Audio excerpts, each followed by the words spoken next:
High மணி tax. இன்னைக்கு திரை விமர்சனத்தை நம்ம பார்க்க போகிற படம் பறந்து போ. சிவா ஹீரோவாக நடிச்சிருக்காரு. மிதுல் வந்து அவங்க பையனும் நடிச்சிருக்காங்க. அடுத்து வந்து கிரேஸ் ஆண்டனின்னு கேரளா ஆர்டிஸ்ட்டை வந்து சிவாவோட ஒய்ஃபாக நடிச்சிருக்காங்க. இந்த படத்தினுடைய கதை என்ன? இந்த படத்தினுடைய கதை, சிவா வந்து ஒரு மிடில் கிளாஸ் மேனு. கொஞ்சம் கடன்லாம் வாங்கியிருப்பார். இவருக்கு சப்போர்ட் பண்ணுறதுக்காக அவங்க ஒய்ஃப் என்ன பண்ணுவாங்கன்னா, கோயம்புத்தூர் நடக்கிற டெக்ஸ்டைல் எக்ஸிபிஷனுக்கு போயிடுவாங்க. ஒரு ஸ்டால் போடலான்னா அவங்க அங்கே போயிடுவாங்க. சிவா அங்கே பையனோடு இருப்பார். இங்கே பையனை வந்து பார்த்தீங்கன்னா ஆன்லைன் கிளாஸில் படிச்சுட்டு இருப்பான். இந்த பீரியடில் அந்த பையனுக்கு ரொம்ப ஸ்ட்ரெஸ்ஸாக இருக்கும். அப்போ வந்து அவங்க அப்பாட்ட ப்ராமிஸ் கேட்பான். நம்ம வந்து ஒரு ட்ரிப் போகலாம் அப்படின்னு. இப்போ சிவாவும் அவங்க பையனும் ட்ரிப் கிளம்புவாங்க. இந்த ட்ரிப் கிளம்பும்போது சிவா சந்திக்கக்கூடிய மனிதர்கள் யார், பையனால் ஏற்படக்கூடிய சின்ன சின்ன பிரச்சனைகள் என்ன, அதுக்கடுத்து அந்த பிரச்சனை வந்து சிவா எப்படி மீண்டு வராரு, இவர் சந்திக்கக்கூடிய மனிதர்கள்லாம் இவருக்கு எப்படி சப்போர்ட்டிவாக இருக்கிறாங்களா இல்லை பிரச்சனையை உருவாக்குறாங்களா அப்படிங்கிறது தான் இந்த படத்தினுடைய கதை. இந்த படத்தினுடைய இயக்குனர் ராம். ராமோடைய படங்கள்லேயே இந்த படம் வந்து ஒரு லைட்டரான படம்னு சொல்லலாம். நம்ம தேட்டருக்கு போகும்போது அது ராமோடைய படமா, அது ரொம்ப ட்ராஜடியாக இருக்கும், அல்லது வந்து அப்நார்மலாக இருக்கும். எல்லா கேரக்டரும் ஏதோ ஒன்று பண்ணிக்கிட்டு இருப்பாங்க, அது நமக்கு சம்மந்தமே இல்லாத இருக்காது.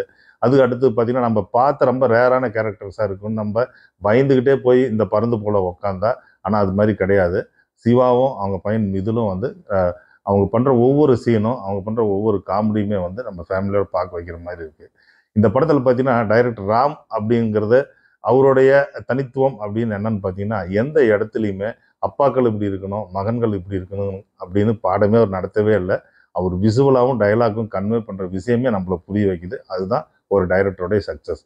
எந்த இடத்துக்குமே நம்ம பார்த்தீங்கன்னா, ஒரு சீனோட ஆரம்பித்து அந்த சீன் முடியும் போது இந்த இடத்துல ஒரு ட்விஸ்ட் இருக்கும், டேர்ன் இருக்கும். நம்ம தமிழ் சினிமா பார்த்து பார்த்து பழகிட்டோம் இல்லையா, மேக்சிமம் படங்களில் அந்த பழக்கம் நமக்கு வருது. ஆனால் அது மாதிரி இல்லை. அந்த கதையும் அந்த சீனும் எந்த போக்கில் போகுதோ அதே மாதிரி ஃப்ளோவாக போயிட்டே இருக்குது. ஒரு தெளிந்த நீரோடை. அது வந்து பார்த்தீங்கன்னா ரொம்ப லென்த்தாக ட்ராவல் ஆகிட்டு இருக்கிற மாதிரியே இருக்குது. இந்த படத்தில் குறிப்பாக நம்ம சொல்லணும்னா சிவானுடைய கேரக்டரைசேஷன். சிவா வந்து அவருடைய ரியல் கேரக்டரைசேஷன், அவர் வந்து இதுக்கு முன்னாடி நடிச்சிருந்தார் இல்லையா படங்கள், அந்த படங்களில் நடித்த ஷேட்லேருந்து மாறல. பட் எதுவும் புதுசாக செய்யாதையும் இல்லை, ரொம்ப புதுசாகவும் பண்ணியிருக்காரு. நிறைய சீன்களில் வந்து பார்த்தீங்கன்னா நமக்குள்ளே அப்படியே உள்ளே வந்து உக்காந்துடுறாரு சிவா. அதுக்கடுத்து அந்த பையன் மிதுல்.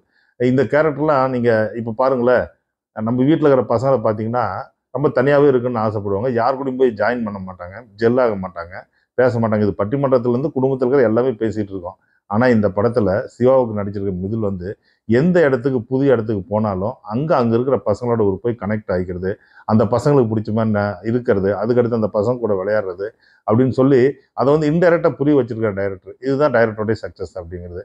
அது மட்டும் இல்லாமல் ஒரு ஹஸ்பண்ட் ஒய்ஃப் எப்படி இருக்கணும், அவங்க வந்து எந்த மாதிரியான கான்வர்சேஷன்ஸ் இன்னைக்கு ட்ரெண்டிங்கில் இருக்கணும் அப்படிங்கிறது மட்டும் இல்லாமல் சிவா சந்திக்கக்கூடிய மனிதர்கள், அதுக்கடுத்து கிரேஸ் சந்திக்கக்கூடிய மனிதர்கள் எல்லாம் அற்புதமான கேரக்டர்கள்.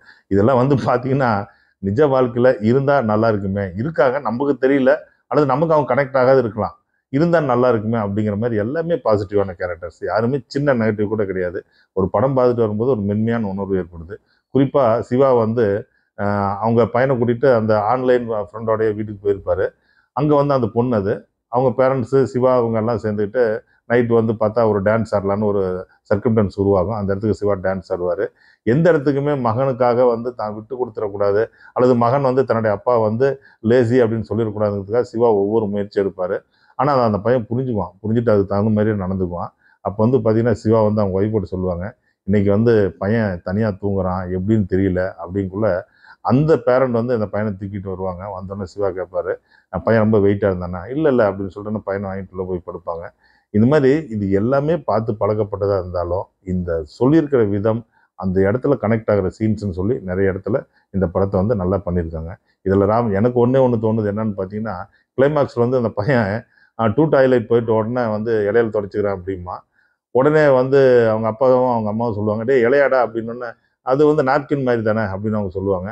ஆனால் இன்றைக்கி பார்த்தீங்கன்னா கிராமத்தில் நிறைய டூ டாய்லெட் போகிறவங்களுடைய பிரச்சனை என்னென்னா பாம்பு கடிச்சு சாகிறது தான். அதுலேருந்து மாறணும்னு சொல்லி தான் அரசாங்கம் வந்து நிறைய ஸ்கீம்ஸ் கொண்டு வந்து அவங்களோட டாய்லெட்லாம் கட்டி கொடுத்து இம்ப்ரூவ்மெண்ட் பண்ணிகிட்டு இருக்காங்க. இந்த மாதிரியான சூழலில் வாழணும் அப்படிங்கிற ஒரு எண்ணம் திரும்பவும் அவங்களுக்கு வந்துடக்கூடாது அப்படிங்கிறதுக்காக தான் இது எனக்கு தோணுச்சு. அதனால் சொல்கிறோம். மற்றபடி இந்த படத்தில் பார்த்தீங்கன்னா நெகட்டிவாவோ அல்லது வந்து இந்த படத்தை வந்து நம்ம தவிர்க்கணும் கூடிய எந்த இடமே இல்லை. இந்த படத்தினுடைய ஒளிப்பதிவாளர் ஏகாம்பரம். இந்த கதைக்கு இந்த சீனுக்கும் நிறைய இடத்துல வந்து ரொம்ப சப்போர்ட்டிவாக இருந்திருக்காரு. எந்த இடத்துக்கும் டிஸ்டர்ப் பண்ணல. நான் பாரு கேமராவோட அசத்திட்டேன் அல்லது வந்து ஷார்ட்ஸை பாருங்கிற மாதிரிலாம் சொல்லாமல் அந்த மூடுக்கு தகுந்த மாதிரி, அந்த ஜியாகிரபிக்கல் லொக்கேஷனுக்கு தகுந்த மாதிரி ஷார்ட்ஸை வச்சுருக்காரு யுவன் சங்கர் ராஜானுடைய பின்னணி இசை.